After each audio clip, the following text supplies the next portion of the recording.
Écoutez Dardilly, le podcast qui part à la rencontre du territoire dardillois. Bonjour et bienvenue à l'écoute du podcast Écoutez Dardilly. Dans ce nouvel épisode, je tends mon micro à Anne-Marie Schwartzmann et Maddy Roche. Elles ont 2 ans d'écart et se sont rencontrées à l'école à Dardilly. Ensemble, elles me racontent les souvenirs de leur vie sur ce territoire. Bonne écoute et n'oubliez pas, si vous aimez ce podcast, parlez-en autour de vous, partagez-le pour faire rayonner la ville de Dardilly et laissez 5 étoiles et votre meilleur commentaire sur votre application de podcast préférée. Bonjour, je m'appelle Maddy Roche. C'était une famille qui est arrivée à Dardilly. Moi, j'avais 4 ans, donc c'était dans les années 55.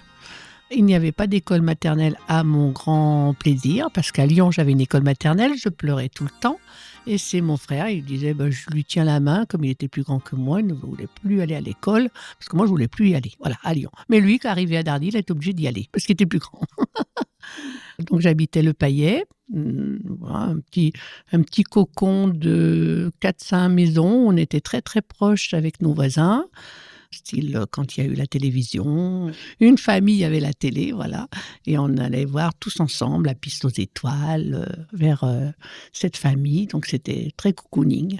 Alors donc mon papa, il a travaillé rapidement, il faisait plein de métiers, mais après il a pu rentrer à la Rodiaceta à Vèze. Donc c'était une grande entreprise, bien sûr. Et maman était femme au foyer, comme à cette époque-là, beaucoup de femmes faisaient, puisqu'elle s'occupait de nous 3. Donc, j'ai passé toute mon enfance là, Dardilly.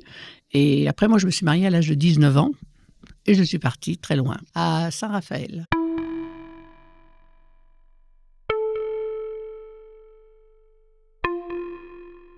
Bonjour, je m'appelle Anne-Marie Schwartzmann, de mon nom de jeune fille Marchive, famille très connue de Dardilly, puisque papa travaillait pour la commune de Dardilly en tant qu'entretien des jardins. On en appelait ça le cantonnier dans le temps. Mon papa était arrivé à Dardilly à l'âge de 8 ans, dans une maison où il était garçon fermier, et puis il n'est jamais reparti. Il a rencontré maman à la Carrée. C'était un endroit de Dardilly où les gens allaient danser. C'était la guinguette. Maman arrivait de Anse en vélo avec sa sœur et elle a rencontré papa. Et c'est comme ça qu'ils sont arrivés à Dardilly et que je suis née à Dardilly. Voilà. Et moi, je suis toujours restée à Dardilly. On était une famille de 5 enfants, pauvres, puisque c'était tout de suite après la guerre. Quand on allait faire les courses, on avait notre carnet, on faisait marquer. Oui, on allait faire les courses. On pouvait au moins aller faire les courses, nous les enfants, sans argent. Et nos parents payaient à la fin du mois. Et puis il y a eu Mendes France qui nous offrait le bol de lait. Déjà, ça faisait pour toutes les personnes. Moi aussi, je suis d'une famille issue assez pauvre, parce que mon père faisait double journée. Donc, c'est vrai qu'on était 3 enfants, nous. Et maman ne travaillait pas, mais grâce à les poules, les lapins, les choses qu'elle avait, beaucoup de légumes, bien sûr. Donc, du coup, il y avait beaucoup moins de choses comme ça à acheter. Donc, c'est vrai qu'on pouvait se nourrir un peu mieux. Elle faisait même la couture. Moi, j'ai eu longtemps des affaires faites qu'elle n'avait pas appris à faire la couture. Mais Donc, ça nous permettait d'être habillés correctement jusqu'à ce que je sois en 6e. Moi, j'ai eu la chance de pouvoir partir de Dardilly. C'était une des premières. J'ai pu aller en 6e à l'école Ferber à Lyon. C'était déjà les TCL. Donc, il y avait un bus qui partait de Dardilly à 6h du matin, un bus qui partait à 7h du matin. C'est tout. Entre midi, moi c'est après quand j'ai travaillé, mais à l'école bien sûr, j'ai resté à la cantine, mais quand j'ai commencé à travailler à l'âge de 16 ans, le bus, donc il partait du Pont-Mouton, donc c'est vers Vèze, et il arrivait à Dardilly, jusqu'à Dardilly-le-Haut, c'était le même chauffeur, il mangeait sur place, et on repartait avec lui à 13h20, 30, mais il attendait que tout le monde soit là. Il disait, il nous manque personne, et si on revenait pas l'après-midi, il fallait lui dire, parce qu'autrement, il aurait attendu pour qu'on soit là. Et le soir, pareil, on repartait. Donc, il y avait un bus qui partait de 18h au Pont-Mouton, là, vers Vèze, et un autre à 19h. Il ne fallait pas rater les bus. C'était Tatane. Ouais, c'était Tatane, il s'appelait. Et on avait beaucoup de neige à cette époque-là. C'est vrai que les hivers étaient bien enneigés. Et le car, donc Dardilly-le-Haut, bon, ça fait une petite descente, mais sans plus. Mais après, quand on arrive à Dardilly-le-Bas, on passe sous un pont de chemin de fer, qui aujourd'hui est une gare, et on monte un petit peu des Esses. Là, il y avait toujours trop de neige. Le chauffeur nous faisait tous descendre. On avait des pelles et on mettait des coups de pelle de sable par terre pour que le bus puisse repartir.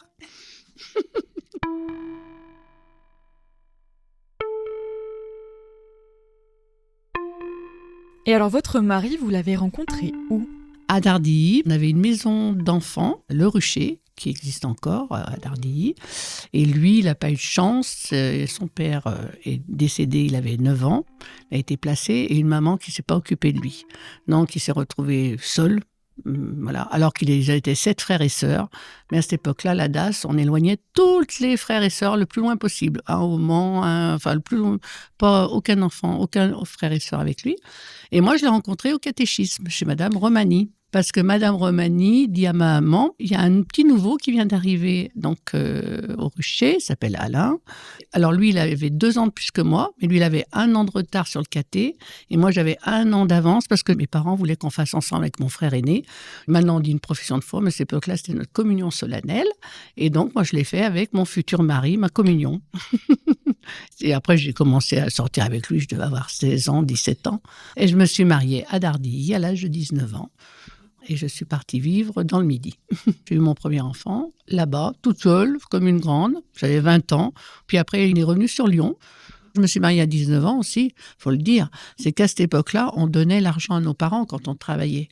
On avait une pension alimentaire à payer. Donc moi, j'avais une pension alimentaire. Je me mettais de l'argent de côté parce qu'il m'avait dit, quand tu te marieras, au moins comme ça, tu auras un peu de sous. Et je gardais très peu pour mes loisirs, quoi. J'avais pas grand-chose. Je suivais des cours de dessin de Paris, donc je payais ces cours.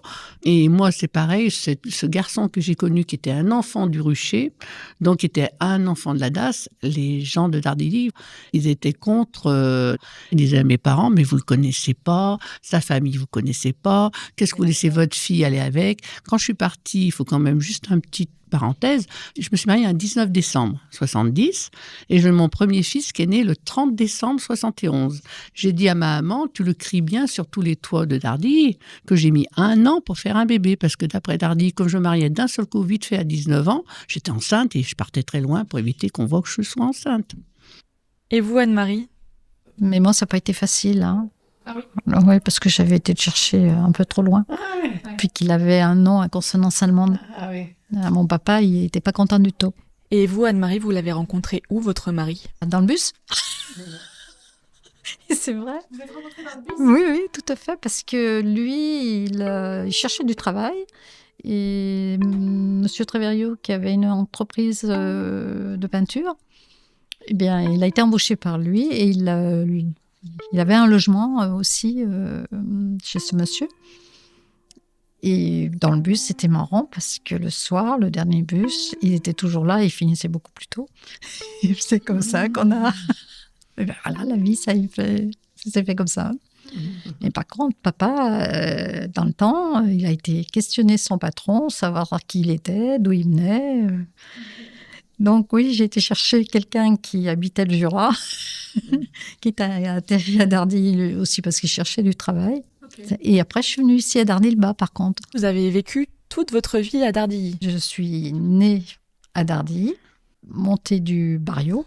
Ensuite, je suis partie habiter au Payet, où mon papa il entretenait un jardin d'une famille, Salmona. Donc, c'était un grand terrain qui fait, voilà, en plus de son travail. Et ce qui nous permettait, enfants, d'avoir tout ce qu'il nous fallait.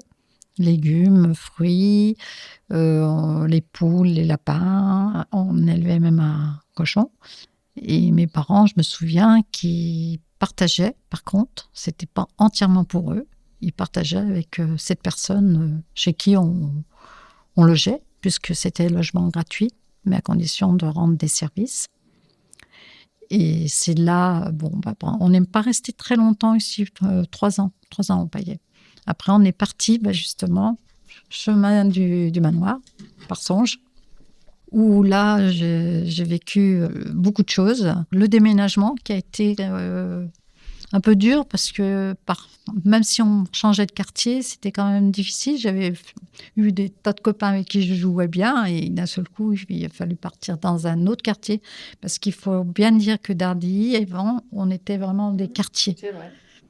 C'était une maison où il n'y avait pas de confort, il n'y avait pas de WC à l'intérieur, on n'avait pas de salle de bain, le chauffage, c'était un peu de salle de poêle, bain, oui, on n'avait rien. On se lavait dans la cuisine. Voilà. Et on allait chercher l'eau, il y avait un puits en face du manoir, et nous, enfants, on allait chercher l'eau ici. C'est des moments joyeux parce que c'est vrai qu'on avait une liberté. Oui, on avait beaucoup de liberté. Nos parents par nous rapport à faisaient aujourd'hui. confiance. On allait ramasser, je me souviens, les pissenlits, les champignons, toujours pour se nourrir, parce que c'était difficile. Et puis on avait également monsieur et madame Perrachon, qui avaient créé l'association des familles de Dardilly, et qui, grâce à eux, on était habillés avec des chaussures. On avait des bonnes chaussures, voilà. Et ils livraient même du charbon pour les personnes pauvres. Ça a été une période un petit peu dure quand même, parce qu'enfant, on sent la pauvreté, on sent plein de choses. Dardilly, c'était quand même... c'était pauvre. On était solidaires. Mais dans notre quartier quand même. Dans les quartiers. Comme on disait, comme moi c'était le Payet, ces familles-là, c'était entre nous, quoi. Moi, j'ai mes amis, là, je dis toujours, c'est mes 3 sœurs. Parce qu'elles habitaient en face de chez moi. Ça fait qu'aujourd'hui, je me dis, je les ai connues à l'âge de 4 ans, j'en ai 73, c'est toujours mes amis. Oui, c'est-à-dire que l'amitié de ceux qu'on a connus enfants, elle dure encore, malgré qu'ils sont partis. Il y en a beaucoup que j'ai connus, moi, qui sont partis, à l'Arbrel, à Lausanne, Chazet, tout ça, et qu'on a perdu de vue. Ce qu'on disait aussi, l'enfance, l'insouciance là, de l'enfance par rapport donc à aujourd'hui, c'est que nous, par exemple, comme nous 3, on habitait pas loin du fort du Payet. Donc on allait jouer quand même enfants dans ce fort. Donc il y avait des masques à gaz. Donc on jouait, nous, tous les 3, parce qu'il y avait toujours un gardien avec des enfants. Et ces enfants étaient nos copains. Donc nous faisaient rentrer dans le fort comme on voulait. On allait jouer dans ce bois qui avait des oubliettes, ça aurait pu craindre. On allait jouer dans cette carrière qui aujourd'hui a été bouchée, où il y a le terrain de boules, enfin, qu'il y a d'autres choses. Mais là, c'était une carrière à décharge ouverte. Et nous, on jouait là-dedans. Un jour, moi, je me suis assise sur un tesson de bouteille. Enfin, je saignais comme tout, parce que bon, voilà. Mais nos parents, des fois, je me dis, mais il y avait une insouciance de la part de nos parents, parce qu'ils nous laissaient vraiment totale liberté. Là-dessus, on était libre. Je sais pas, nos parents, ils ont vécu peut-être cette guerre. Et après, ils ont fait les enfants, mais il y a eu une insouciance de la part des parents, des fois, si on réfléchit. Moi, j'ai eu une maman surtout, je dis tout le temps, pas l'amour comme on donne, je savais pas dire je t'aime à cette époque-là, je savais pas nous embrasser, je savais pas faire des câlins, mais en revanche, on manquait de rien. C'est-à-dire, on manquait de rien avec ce qu'ils avaient, quoi. Mais je veux dire, on avait toujours à manger quand même, c'est le minimum. Mais c'est vrai qu'elles étaient vraiment proches de nous, tout en étant distantes. Mais moi, je sais que la preuve, j'ai rencontré mon futur mari. C'est elle qui m'accompagnait à pied. Elle disait à mon père, mais t'inquiète, je vais avec Maddy, elle va voir ses copines, je vais bien voir si c'est ses copines. Et quand elle arrivait vers mon mari, elle disait, bon Alain, je te fais confiance, t'es avec ma fille. Et voilà, et en fait, elle était vraiment comme ça. Mon père est au courant de rien. J'ai eu de la liberté parce que, oui, puisqu'à 16 ans, on avait, à la Bruyère exactement, les parents nous avaient cédé une salle et on faisait les booms le samedi soir chez eux. La condition, c'était que mon frère me ramène le soir avant minuit. Et il n'y a qu'une fois, je suis rentrée après minuit parce que mon frangin, je ne le trouvais pas, il avait dû partir avec une copine. Et moi, je suis rentrée à pied de la Bruyère. En arrivant, mon père m'attendait. J'ai reçu 2 paires de gifles et tu seras privé de sortie pendant 3 mois. C'était comme ça aussi. T'avais dépassé.